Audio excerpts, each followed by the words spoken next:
Hello friends and welcome to 10 Point Center, where we're coming back in round 2 of the Sir Heroscape Champion Circle Season 1 League. Champion Circle League. Why did you put season here? It's CCL. Anyway, it's okay. So we just finished round 1. I took a quick break, and then we're back here with some more games from round 2. I'm going to be casting this in the same way that I casted round 1. This is going to be just me. Unfortunately, I don't have any friends here with me today other than myself. And we're going to be checking out some games to just see how things go here. So I'm going to pick a few games to poke through today. Let's see, who do we want to watch?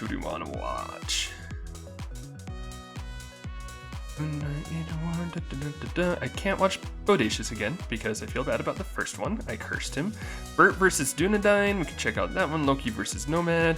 Ryguy will be recording his game. Shurig versus Morrisbane. Also check out other games, links in the description below. Etc. So Moon Knight and Agent Ward. You could check out that. That seems like a fun one. I don't remember what's Agent Ward running. Oh, Rogues and Death Reavers. And what was Moon Knight running? Q10 Cultists. Okay, I'm kind of interested in that one actually, because Agent Ward's army is. Oh, that's from round 1. Agent Ward's army is kind of interesting there, so we'll do that. Let's, Sheep and Grey Waves, what's Sheep running? Oh, that's right, he's doing the Repulsors. Omegacron, Repulsors, Swaysel versus Grey Waves, who's doing the Orcs. Let's pop in here. I'm curious how the Repulsors are able to do.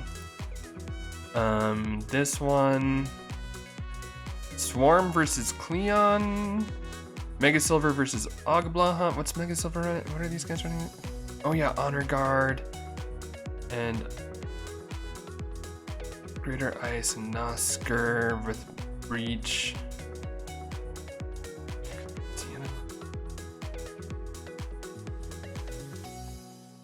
Sorry, I'm just looking at also maps that I'm interested in. Okay, I think we'll pull up Mega Silver versus Ogblaha. I'm not sure which of these I'm going to focus on the most. I guess we'll kind of get a feel for it as we go through. Shurig and Morrisbane. Let's see, Granite Guardians, Temple Cavalry, Phantom Knights, and Volks. Seems like an okay matchup, maybe. But you know, I didn't watch either of these guys last time. I didn't poke in their games at all. So yeah, let's pull up Shurig versus Morrisbane as well. Alright, that's 4 games that we've got. So we'll go ahead and start with these ones. We'll see how they go. Yeah, so we've got Agent Ward versus Moon Knight. Rogues and Rats versus Nosker and Robots. Here we've got Omnicrons versus Orcs in Sheep versus Grey Waves. Here we've got Ogblaha versus Mega Silver with Nosker and Constructs versus Honor Guard and Robots.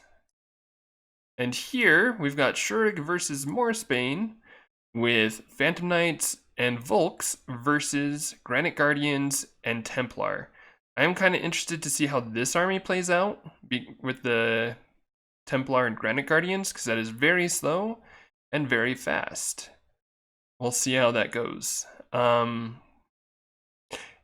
so let's start things off with, looks like this game will probably be starting off. Hang on, I'm just going to rearrange my tabs real quick, just so that I can have a little bit of a priority focus here. They're still setting up here. They're still setting up here. This one looks like is about to start, and this one is start ed. So we'll go ahead and start off with Sheep versus Grey Waves. So Sheep had the bye last round. I didn't get to see his game because he didn't have a game because he had a bye. But then Grey Waves had the Orcs versus Orcs game last round, if you were checking that out.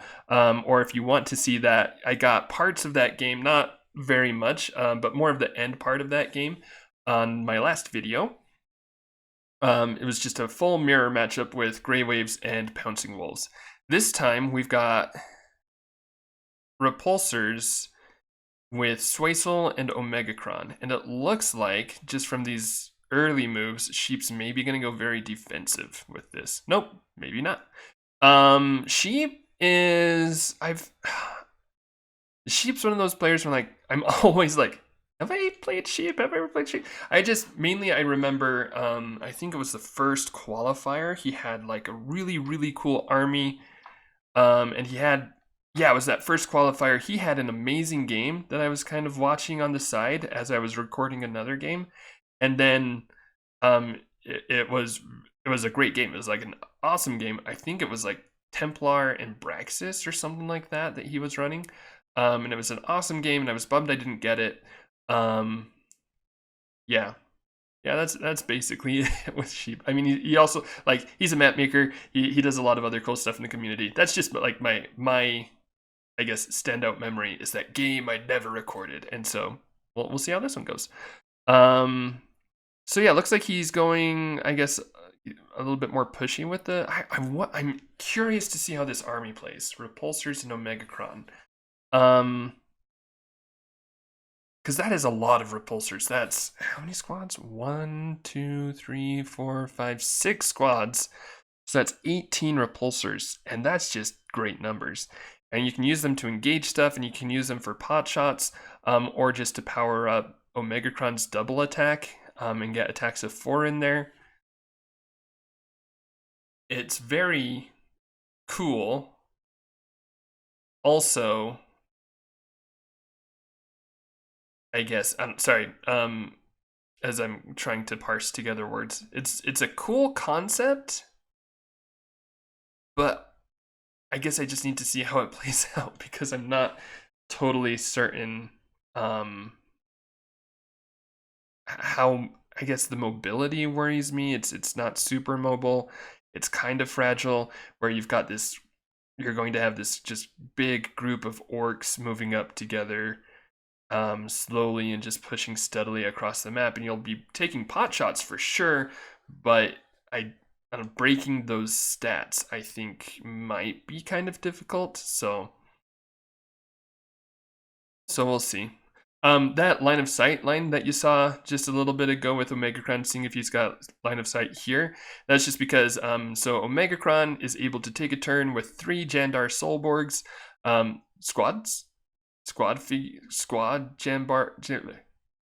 Jandar Soulborg squad figures, I believe is what it is. But in order to attack with them, Omegacron needs to also be able to see the figure that they're attacking.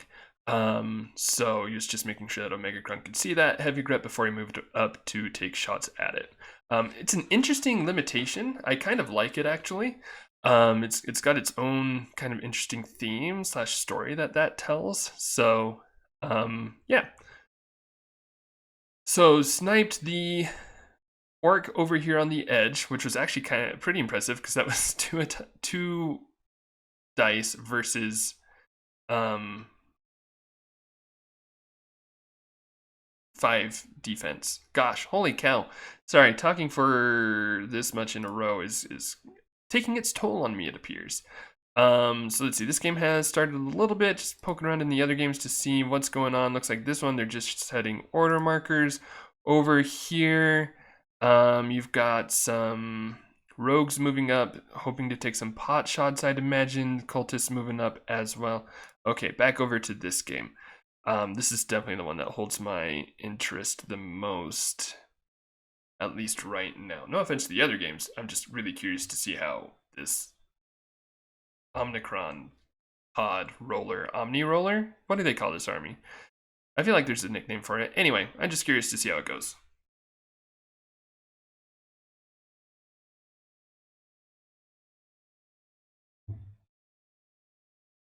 So,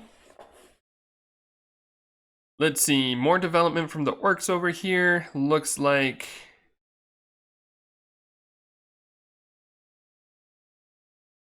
Let's see, I'm just trying to figure out what Sheep's strategy is here. That was too much move. So it looks like he wants to get repulsors in some defensive positions, because like he was thinking about coming down here, which I think this is a great spot. Part of me also kind of even wants to say like it might be worth getting Omegacron here, but it's probably just because that's a weird, you can't really screen that off super well. Or at least like not in a way that really denies good attacks. So looks like he's kind of just taking some of these flanking edges up here, which I liked where he was putting him. Yeah, I think I like going a bit more central. If you want to take the glyph, fine. But I kind of like having repulsors over here on the sides. Because you can move the repulsors wherever you'd like. The only limitation with the activations is that Omegacron needs to see who they attack, but he doesn't need to be able to see which ones are moving. He doesn't need to be able to see like before they move, after they move, anything like that. He's just moving these guys, and then just needs to be able to see which ones they attack. So if you've got potentially, like repulsors up here along the sides, they can be shooting in here, and then you kind of potentially, depending on how Grey Waves reacts, you're potentially trying to pull him off to the sides while Omegacron is still sitting here in the middle, happy, surrounded by his repulsor friends and just able to like do shenanigans. And then if you make like a push up here, you've got some like, I mean, you've got potential of like Omegacron just hitting you harder. You're still potentially getting hit from the sides. Granted, these attacks are not going to be very strong, but it's an annoyance. And it's an interesting way to try to mess with this melee army here. Especially when you outnumber him so much, I think it's interesting to be able, like to have the option to just like move out to the sides, plink away, and maybe, I don't know if Omegacron could see that guy, though. Okay, looks like they're checking line of sight here. 1, 2, 3, 4, 5, 6, 7. Okay, can see Narek for sure though. Yeah, so like that, and like, and also sometimes you just get 2 skulls and they roll 0 shields, and you just get 2 wounds on Narek right away. Like, what the heck? And then like and when that happens, Grey Waves is going to feel even more of an urgent need to respond to this. Now, whether or not he does is another story, right? And what the correct move is kind of up in the air, because you want to respond to it, but you also don't want to break up your formation, because the Orcs are so focused on sticking together as like this very tight, cohesive unit. And so, I don't know. We'll see. I guess we'll see how it goes for them, and what choices Grey Waves makes. But I guess the more that I'm thinking about this army that Sheep has, the more I kind of like it, because, I mean, for me, first off, I like just having numbers as a player. I like being able to just outnumber my opponent and say, like, if I just kill 1 for 1, I win. That's like very, very nice. But then also having a lot of, I mean, repulsors, you've got the numbers, but they're only a 3-man squad, and they've only got 1 attack. They do have 7 range. And so, while like the activation strength is definitely over here with the Orcs, because you're activating 5 figures per turn. Even Omegacron, like I guess you could activate 6 figures per turn, but that's 3 moves and 3 like that's still only 3 moves and 3 attacks. Where here you're getting 5 moves, 5 attacks potentially.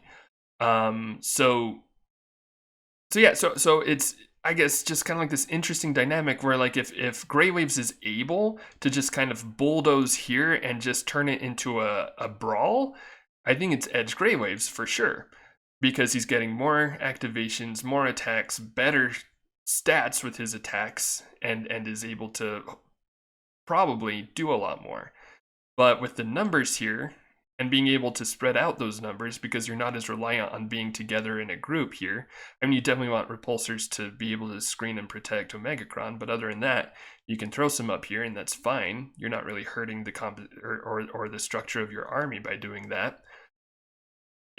I think Sheep is doing a pretty cool job here of spreading out and probably messing with Grey Waves. That said, I think Grey Waves is doing very well. I do think that this is probably, people might disagree with me. If you disagree with me, just like say so in the comments and say, hey, Bigga, not Mr. Pearson. I almost said Mr. Pearson. Say, hey, Bigga, you are incorrect there.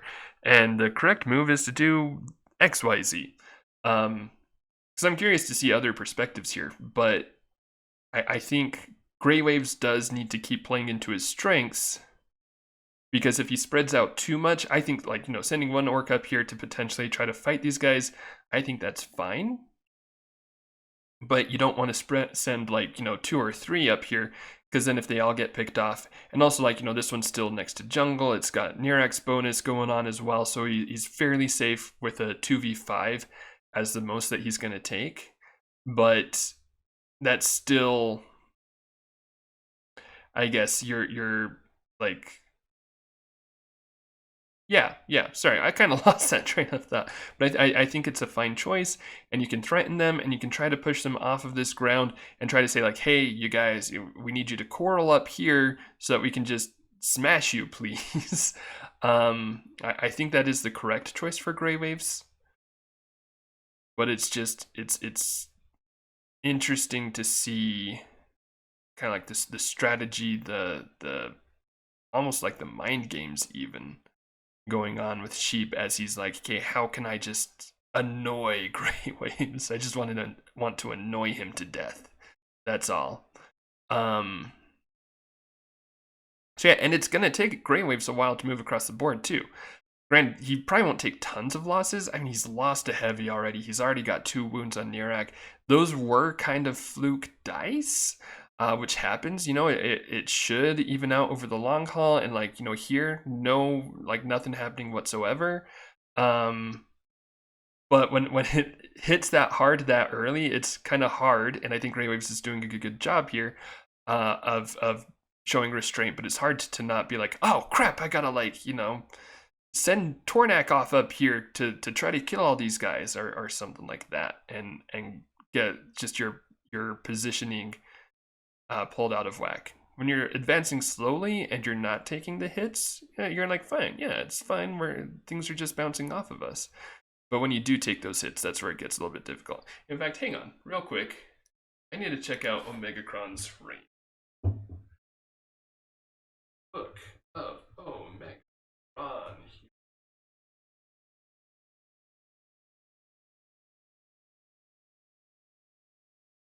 All right, Omega Cron's range is also 7. Okay, I was just wondering if he had 8 range, if he might be able to reach a little bit farther. But it is just 7, like the rest of them. Okey-doke. All right, so they're going to be doing some movement stuff. Let's go ahead and check out the other games real quick. Looks like up here, we've had some shots from the rogues. We've got Loxley playing. Loxley's a pretty fun figure with 8 range, 4 attack. That's like, I mean, I guess it's just Q10, but you get that plus bonding. I don't know, I've played this, not this exact army, but armies similar to this a fair amount in the past. It's a fun army. I really enjoy it. And it's nice to, like, disengage plus 8 range plus 4 attack plus a follow attack of 3 from 7 range. You do get some interesting choices that you get to make with that, and you get to pull off some shenanigans, which is very fun.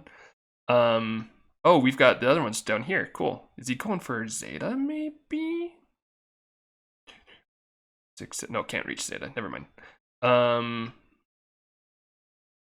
Maybe trying to pick off another Nosker. But yeah, you just have, like, so much range, and you, like, since you've got disengage, and since you can attack from 2 totally different spots, you get a lot of freedom in your approach to games. But also, it's, like, so fragile. It's, like, so fragile because they're common heroes, and so if they take 1 hit, they're gone, and they've only got 2 defense. And Loxley's actually decently beefy for a ranged hero, but like your support can just die so quickly, so you kind of need the Death Reavers there. Although it is also fun to play this army with Axe Grinders and also have Derek in there, because you get the double bonding with Derek. Anyway, but yeah, very cool. Very cool. You've got Q10. I wonder what Q10's trying to do, because he's moving through here. Maybe he's trying to go for Death Reavers? Probably, actually. He's probably trying to get into a good spot to kill Death Reavers, because these Nosker, if they just try to chase down the rogues, they just retreat behind Death Reavers, and then Nosker are attacking Death Reavers, and they're getting picked apart. And if they slow roll, and if they're not like being super aggressive, then the rogues are just picking them apart still anyway. So yeah, this is a tough matchup with the Nosker. I definitely think it's got to be a Q10 coming in here and doing some work kind of thing. Although I don't think that's the correct spot unless his next order marker is on the Nosker. He doesn't need that though. Hang on, isn't that disengage? What cliff was that? I don't remember what cliff that was. Maybe it's okay. I was thinking disengage. It's probably not disengage. But yeah, no, that makes kind of some conundrums there for this player.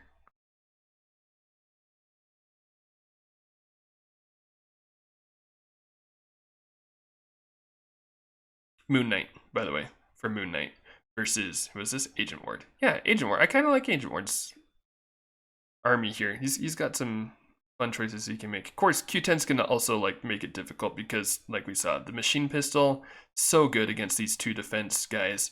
So the correct move might even be to like retreat this one a little bit more, potentially, or something. I don't think he should bring out the brigands unless he gets like 3 hits here. Oh, he got 2 hits. Not bad. But like even there, I don't think it's safe to bring out a brigand because Q10 can just kill it. And again, you've only got 2 of your bonders now. You don't want to lose them unnecessarily, which looks like he's just gonna go for that final wound. Does it pay off? Does not pay off. Okay. I just want to glance at this game real quick. Ooh, wow. Wow. Wow. That game is not going very well for Mega Silver because he had both Q10 and the Honor Guard. He's got a lot of dead Honor Guard and he's got a very dead Q10. Oh, although, hang on. Breach is also dead. So it looks like maybe it was a Breach rush at the beginning to kill Q10 and Honor Guard as much as he could. And it worked. Yeah, not over. Like this can still go places. But that's a pretty rough start for Mega. It looks like over here. This looks like such a mess. It's like with the, I don't know. This army just not look visually. It does not look cohesive with the Templar and the Granite Guardians. I'm sorry. That just it looks hilarious. But actually going pretty well for him. That's 3 dead Phantom Knights. Okay. All right. Back to this. Let's see. So Grey Wave's still doing the slow roll.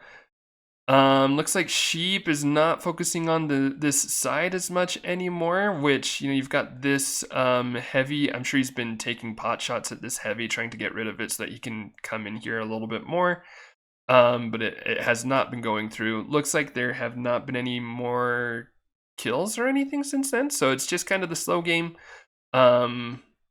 That is probably expected out of this matchup as Sheep just builds up a full wall here, focusing less on the flanking attacks and focusing more on just well, I guess now since Grey Waves is moving into range, now he's just attacking with Omegacron, which that's 2 attacks to 3 per turn. That's not bad. In fact, 1, 2, 3, 4, 5, 6, 7. Grey Waves maybe 1, 2, 3, 1, 2, 3, 4. Okay, I guess that's still near X aura, but yeah, that kind of stinks to lose a guy there. But again, I mean, it's gonna happen. Melee versus range. You're just trying to minimize those losses. And I mean, he could have held back. But also then you're playing a very, very long game if you do that. And if you, I don't know, maybe like if you move Narak 1, 2, 3, 4, 5, 6, 7. So if you move Narak like over here, like either back here, maybe here, like Narak would be okay here right now. Or even if you just opened up a spot and then just like kind of push through this way a little bit as well. Maybe, I don't know. It is kind of just like, you've got this approach, and this is the way to approach the game. especially when you've got an army turtling in the start zone, which is absolutely the right choice for sheep. Like no shade, no turtle shade here. Just that's just kind of what this map becomes when you do that. All right, let's take a look at this again. Oh no! Okay, so those are the brigands dead. Were there any order markers on them? No. Okay. So did they? Looks like Q10 probably end of last round did that. Although now he's able to surround Q10 with rats.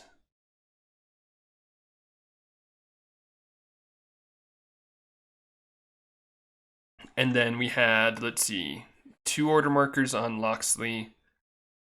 One on a dead. Oh no, wait, sorry, that would be the beak face rogue. Whoa, what? Disengage? Seriously?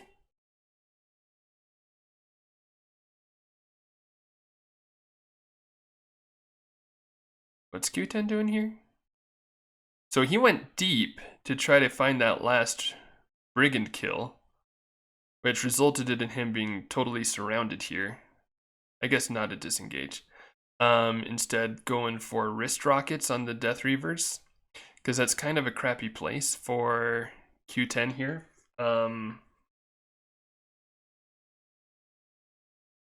Yeah. No, I mean, like, again, like the brigands are so fragile, and now you've gotten rid of the order marker convenience in the army, so that's nice for sure. I don't know if there was a better position to attack from. Probably not. At least not within like 1 order marker there. Maybe it would have been better to be a little bit more patient and just like take 1 brigand and then wait for the other one to come out and go for Loxley. But also, I'm sure with 1 life remaining on Q10 now, I'm sure he wasn't too keen on just waiting for Loxley to poke him down the rest of the way. So yeah, but now we're bringing out the Nosker.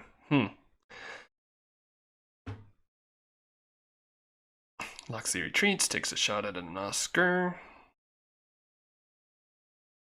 1 skull, is that gonna go through? Nope. Okay. So, interesting game. That Nosker can catch up to Loxley and make an attack, but Loxley again with disengage can just run back behind the line, and Loxley has no wounds yet, so he won't be killed. This is, oh, it's not disengage, it's Dagmar. Oh, that makes it even worse that he went for that glyph. Anyway, whatever. Not that he was actually going for the glyph, but still. I mean, that's still a lot of rats. Q10 is very tied up and is probably dead soon. That is 2 wounds on Loxley. So this game could still go either way, because at this point, I mean, you've got 1 strong attack per turn from here on out for Agent Ward, but Death Reaver attacks also are not nothing, and especially against the 3 defense Nosker. 1 4s versus 3 3s. I mean, the 3 3s will probably win out in the end, but the 1 4s will be able to do some work there. They'll get some hits, and they'll make it very annoying in the meantime as well.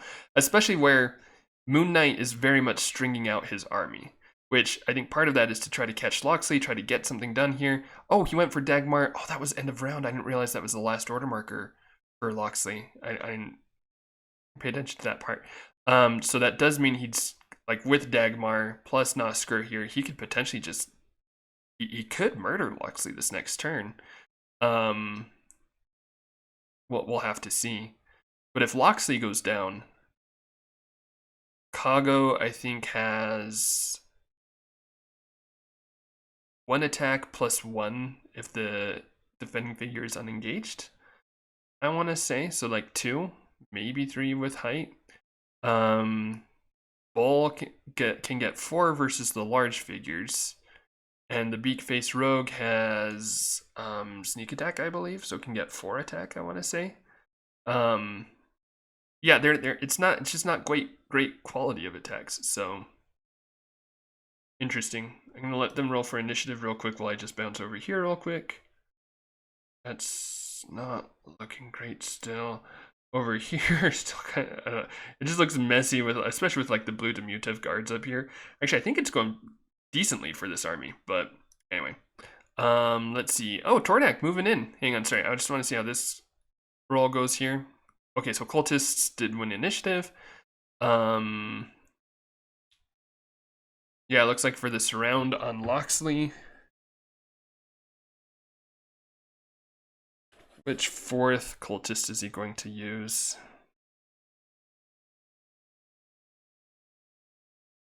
I'd probably bring up one of these guys, I think, if I were him.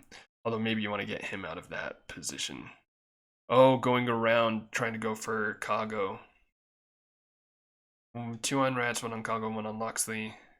That's 2 wounds on Loxley. And still 2 more attacks there. 2 skulls. Blocked. Last attack is going to be up, a 3v4. And that one's blocked. Okay, so Loxley lives for a turn. Interesting. Okay, so over here. Tornak went in. And he's going for some attacks.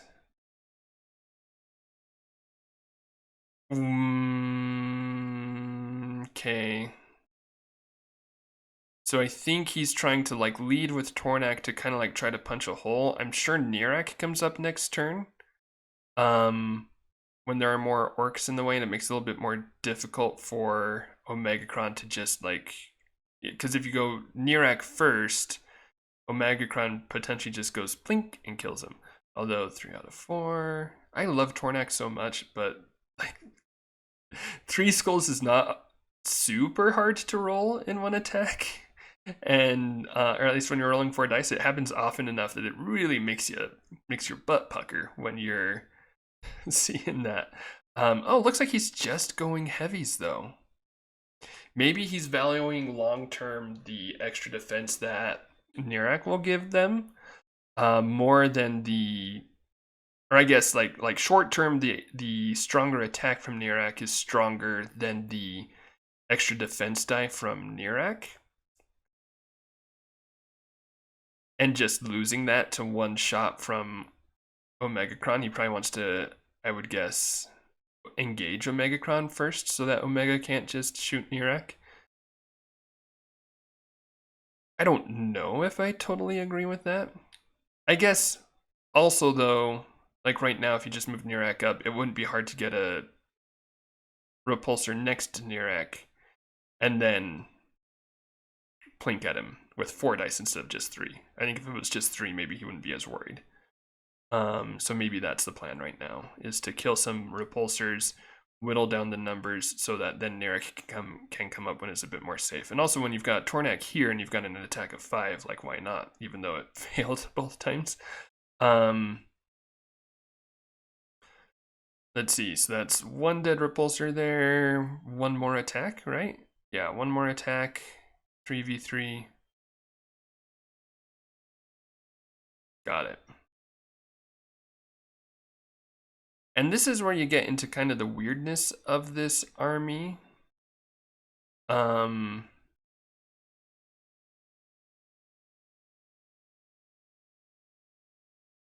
Because like if I'm sheep right now, like if I'm playing this army, I would love to move repulsors up here and to take attacks down. And the cool thing about the army is you can move with some figures and attack with other figures. That said, that still doesn't mean you can just move up here and attack down. It takes investment there, and with your dwindling lines here, you don't really want to take the time to move guys up so that then you can attack, because you could be attacking down potentially with 3 attacks of 3 instead of just the 2 with 4. That said, I mean, 2 4s versus 3 3s, I'm not sure which one's really better there, but all right, so Narek coming into play now. 1 2 3 4, pretty decent aura. I would move him maybe next to jungle though, but if you'd move him next to jungle, then you get a repulsor next to him. Although you get a repulsor next to him right there anyway. You maybe need to move an orc right here to engage this repulsor. In fact, if you placed your orcs right, you could deny the repulsors getting next to Nirak, and then you could have better coverage with the aura. I think that's probably what I would do here. I think Grey Waves is probably just, I guess, not wanting to go too far with Nirak. Again, Nirak only has 1 life. He's very vulnerable to getting just bounced out of there. But also 1, 2, 3, 4. He's missing these 2 orcs. He's giving basically the aura is not doing anything effectively because Omega Crun can still just shoot the 2 orcs that are out of the aura. So I do think Nirak needs to be in a more relevant position. Like he needs to cover people with his aura so that he's doing something. But then also if he's doing something, then Omega Crun just takes shots up. But if Nirak moves like not here, that's 1, 2, 3, 4. Yeah, that doesn't actually change things. But if Nirak is next to jungle, then at least that's 3v5s. If he goes next to jungle and if he ties up the repulsors so that the repulsors can't just jump him.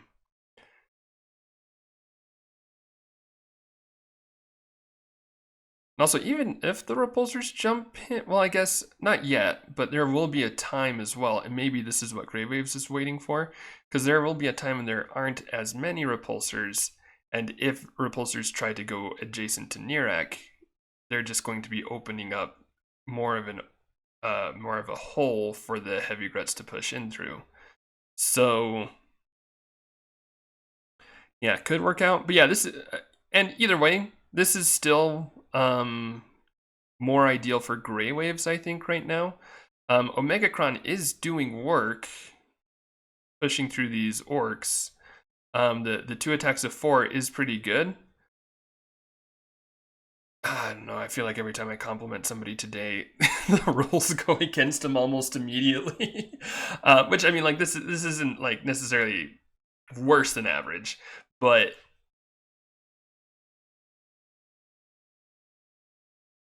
what was that D20 for? Sorry, anyway.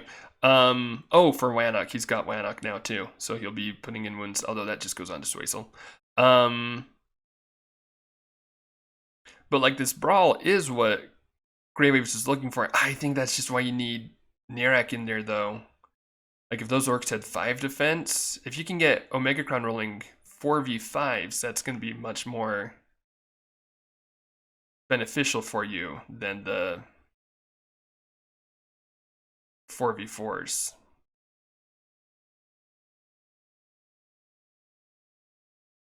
Let's see. Yeah, I think you need to bring in Nirak somewhere. Not there though necessarily. I don't think he needs to make an attack, but I think Grey Waves is feeling the pressure and thinks he does need to throw in an attack here, and it's successful, so that's nice for sure. And then just continuing to funnel in through here. If he, I mean, and it depends on rolls and stuff like that too, but if he just gets some solid rolls in here, it's definitely possible for Grey Waves to just kind of turn the tides. If he killed like 4 repulsors, then he's looking pretty good pretty quickly here. Let's see. Looking past that to Endgame, because you've still also got Master of the Hunt, which is a big part of that army. Master of the Hunt versus Omega Crun. I don't know how that goes. Because it's nice, because Mortal Strike will increase wounds that you deal when you get through the 6 defense. That is 2 attacks of 3. That'd be an interesting fight there.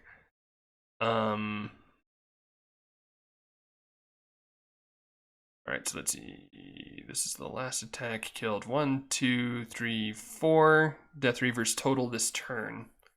Or not Death Reavers, gosh. Omnicrons. Repulsors. So, yeah, not going terrible, but there's still 1, 2, 3, 4, 5, 6, 7 repulsors. He's still able to fill in places. He's potentially going to kill Nirak here. When Nirak dies, you really want to bring in Tornak at some place. Yep, there's a dead Nirak.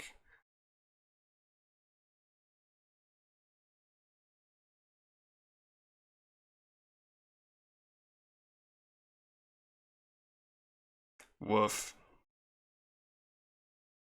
All right, so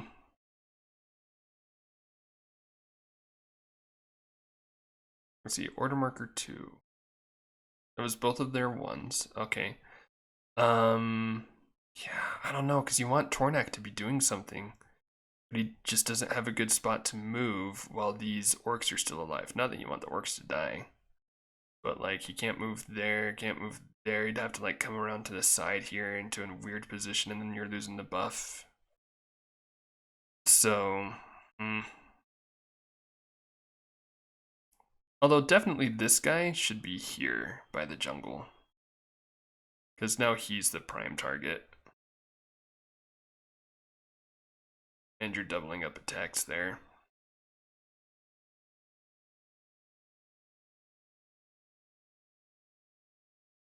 Okay, it's fine. So there, you got that last attack. Wait, you've got one more attack. Right? Don't you? Or did he lose the attack with this one? I don't know. Maybe I saw that wrong. Yeah, so Megacron shoots this guy first, 4v3. And he's got a 4v4 that he can choose from. Okay, let's take a look over here real quick. Dead Q10. Alright, those Nosker got in there. They did not kill Kago, but they did kill the Beak Face Sneak. Or the Rogue, sorry. Now we've got a bunch of Death Reavers fighting stuff.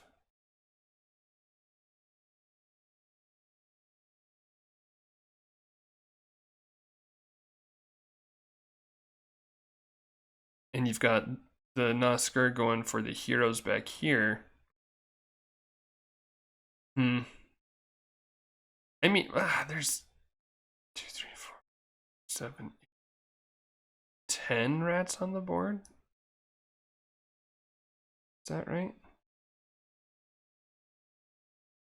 1, 2, 3, 4. No, wait. 1 through 4. 5, 6, 7, 8, 9. Yeah, 10. I think rats on the board.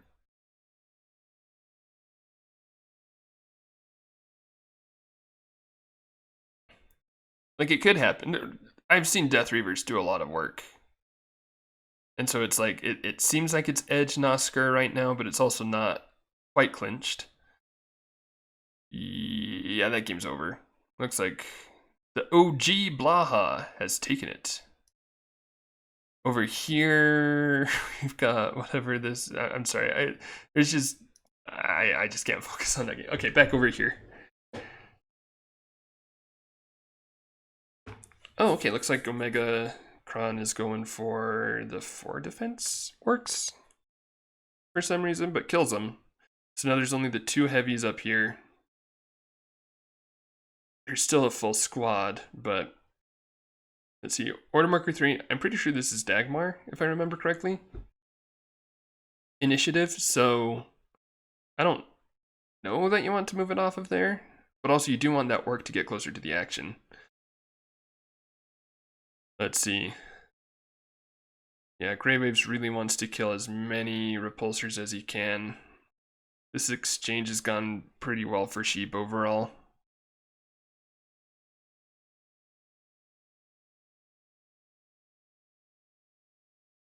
Oh, not that one.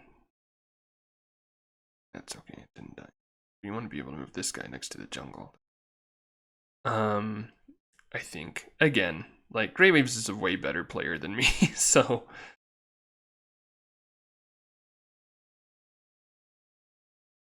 I think all these players that I'm watching today are almost definitely more or better players than I am, so...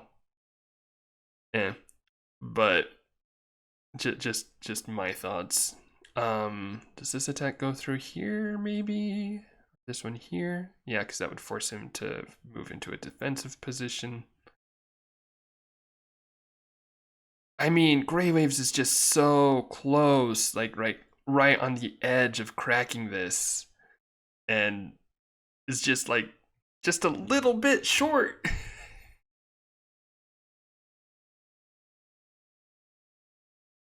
Yep, so Megacron's going to try to kill the 2 heavies. And depending on how that goes, we'll see how that impacts things going through, because this is the last order marker of the round, so we'll see how that changes or influences what the next round is going to look like. It looks like he's waffling on it a little bit. Okay, going for the attack. That's probably a kill. Oh, it's not! 3 shields? Nice! Okay, that time it was a kill. But it's nice to have 1 orc living there. So next round, you're probably going at least 1 turn with orcs, especially since you got Dagmar. Maybe 2, because he can move some guys in. It depends on if he wants to keep the glyphs or not. Well, and also how much or how long he thinks Tornak will live. You've got another Wannock wound coming in. Does he put that on Swaysel again? No, he kills a repulsor. Interesting. I feel like I would just put a wound on Swaysel. Although she is blocking 2 wounds, or 2 spots for Omega Cron. Okay, yeah, there it goes. I was just thinking, like, Swaysel, with only 2 lives remaining, is not going to do much, and I'd rather not open up a hole for Omega Cron. Just in case. But I think there's also an argument for the repulsor. I don't think that was like a terrible decision to start with. But I'm glad that we agree in the end. That makes me feel better about my choice, because, again, these guys are better players than I am. So it's nice when they match up with what I'm guessing is maybe the correct move. So yes, this is making Tornak go for Swaysel. I believe she only has... No, she's got 3 defense. Never mind. I was going to say 2 defense, but I'm pretty sure she's got... No, wait, she does only have 2 defense. Maybe. I don't know. While they're making that attack. I guess I'll see here when they swing in a second. I don't have to look it up. So 2 skulls. Okay, it was only 2 defense. So he does kill Swaysel there. But also, I mean, that could happen with the repulsors anyway. Swaysel wasn't going to survive against Master of the Hunt long term either.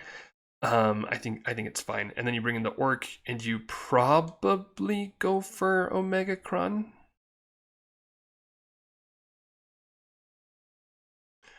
Because Master of the Hunt can play the range game versus the repulsors.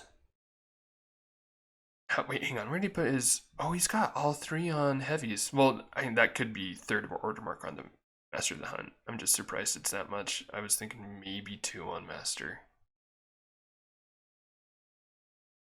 But also, I mean, you've got Tornak in there, so it's probably fair. Oh, moving off of Wannock?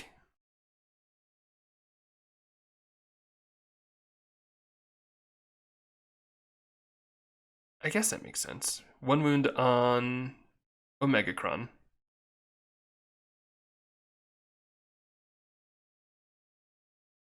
I don't know, I think I'd be more likely to try to keep Wannock than Dagmar, but Dagmar is much farther away. I guess, like, it's just if you're going for or if you're moving at least 1 off of the glyph, you might as well move both off the glyph, I feel like.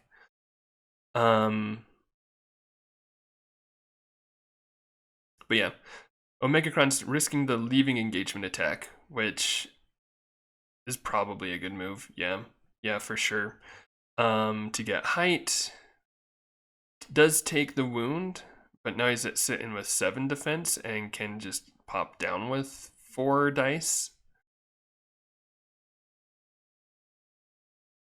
Wait, you can't do that though. Yeah, if you move Omega Cron, I'm pretty sure you can't then move repulsors. If you could, then that's like just like a god move. But yeah, I'm pretty sure that's not allowed. But he, like, I mean, it's just a better defensive spot for him though. Anyway, no, you can't do that. I said you cannot do that. Right? Hang on, let me look. I've got the card pulled up. Instead of moving with Omega Cron, you may move up to 3 other Soulborg figures, gender up to 5 spaces each. Oh, so they don't have to be squads. But yeah, no, that's illegal. Sorry, sheep. That's an illegal move.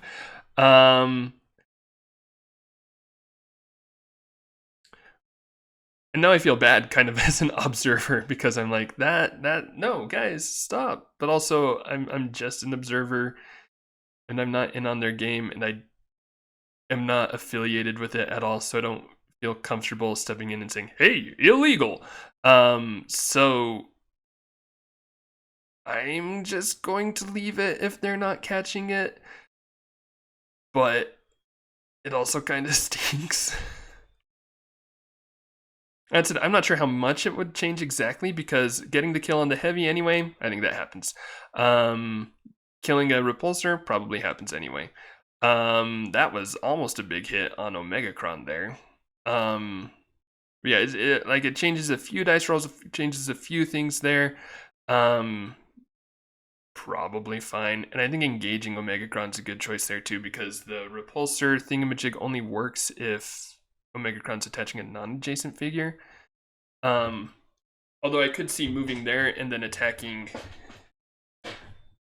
one of the repulsors to try to get rid of squatties, but I think putting wounds on Omega is a good idea. Because if that went through, and if you can get it much closer to Master of the Hunt, only having to deal with repulsors, that is very, very nice. I do think he should get off Dagmar, though. I think he could use that figure in the mix more than the Dagmar bonus.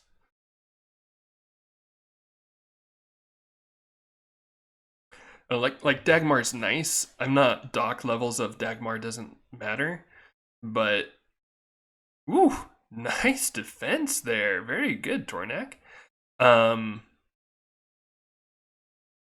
Yeah, even so, I do think he doesn't need it anymore. I don't think it's relevant. Okay, make an attack up. All right, that's another hit on Omegacron. So Omegacron is down to 1 life. I think this is very doable for Master of the Hunt. Let's check out the other games. What other game, you ask? This game that is still here and relevant. I mean, it's not relevant. You still got 1, 2, 3, 4, 5, 6, 7 rats on the board versus 1, 2, 3, 4 Nosker and a Half-Life Zeta. The rats could still pull this off is the fun thing. Just because, you know, 4 defense matters and attacks of 1 aren't huge, but when it's 4 attacks of 1, they get stuff done eventually.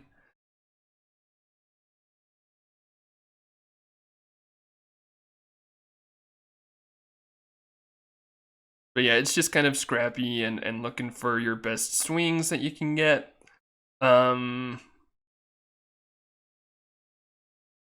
Unfortunately, not the game still matters for sure. It's not over yet. I'd say when Death Reavers fall below 4, if the board state hasn't changed much, then at that point maybe it's basically over. But I love this one that's stuck and can't scatter away. That's hilarious. And I don't know, is adorable the right word? Anyway, that poor stuck Death Reaver. But yeah, because they can also scatter and deny attacks and stuff. So there's still a game to be played here. It's just not tons to commentate on. Over here, wow, what is going on in this game? I kind of wish I paid more attention to it. Unfortunately, I was like very, very focused on the sheep game, and then on this rogue game. But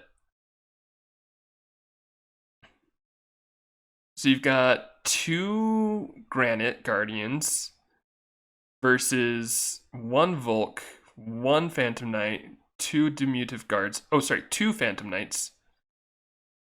So versus the world. So they're probably not going to pull it off because they probably need to go down because otherwise the Volk can just sit here and shoot at them for days because they don't have enough range to reach there. Slash, also that's even ground, so they wouldn't have the range anyway. But interesting. Interesting. All right. Oh, no. Okay, I missed. I'm sorry, guys.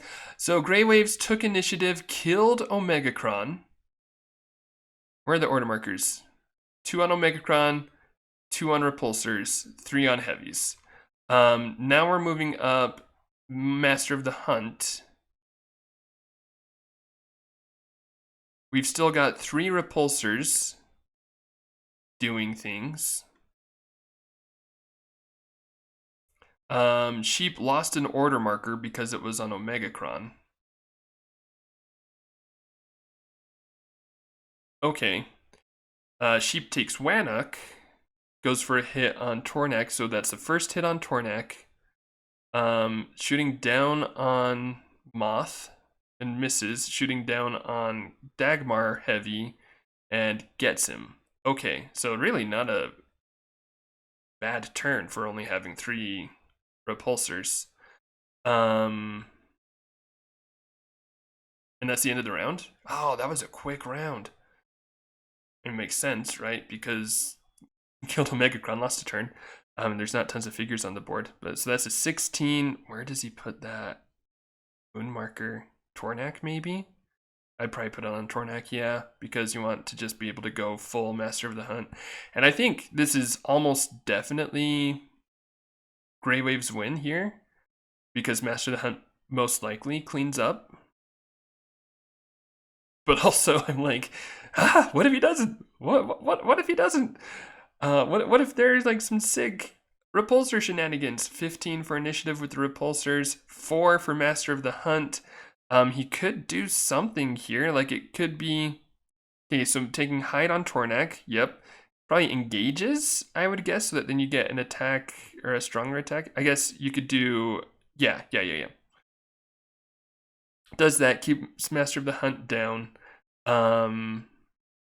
Gets a, I mean, that'll still be a 3v6 and a 2v5, but yeah, let's see, the 2v5 here on Tornak does not go through, so that poor repulsor is still tied up. This one, 2v5, 1 skull, is that's not going through. The 3v6, also not going through. So yeah, so Moth probably has this fine.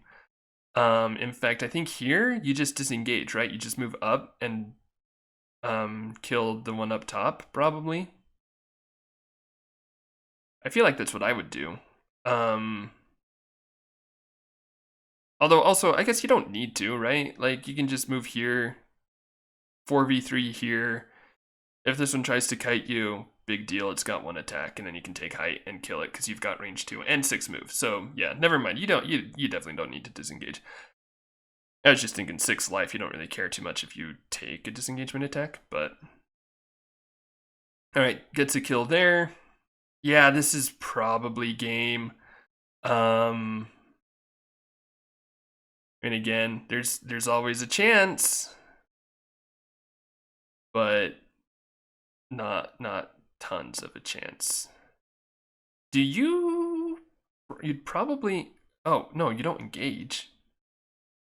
But I think you do take a ranged attack on Tornak, take a 3v5 here, and then try to free up this guy so that he can shoot in.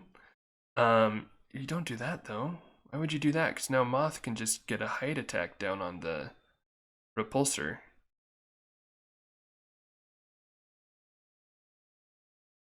I don't know why you would come over here necessarily, I guess. Because Moth has range, so. But I do think it's worth taking a shot on Torkolna. 3v5, maybe a 2v5 or a 2v5 onto Master of the Hunt.